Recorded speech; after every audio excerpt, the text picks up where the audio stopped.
Where we're standing right here is kind of a window into the aquifer. All of this water, this is we're at Latchwood Sink right now. We're at the lowest point of Paynes Prairie.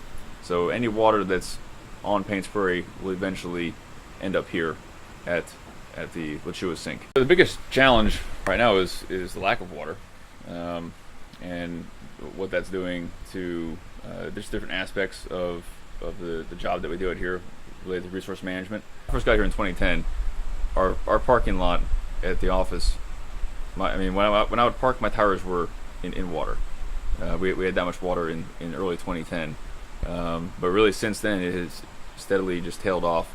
And this is a premier wildlife viewing location in the area for many things, for birds and alligators and bison and horses.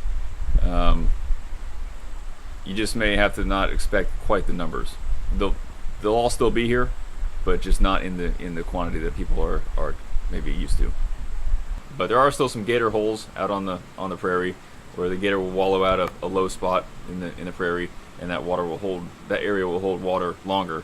But without some more rain, even those areas will be drying up. Those gators will have to find other places to go. Well, even when there's a lot of water out here, you'll still see a lot of brown.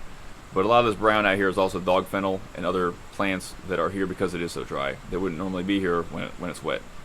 So you get some of these more upland, drier species that have now, there's nothing wrong with that. It's just a normal cycle of the prairie. When it's drier, different plants will be here. And then when it's wetter, the aquatic plants will return.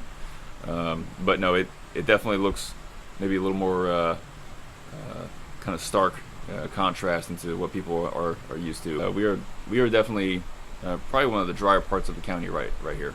There's still water around, but there's not as many places to find it. It's really been kind of this gradual drawdown of the water.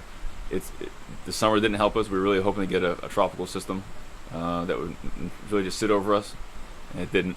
And that's when we're coming out of the summertime with that kind of deficit. Usually winter is drier than the summer for us, and so we were hoping for maybe a wet winter, but we haven't gotten it yet.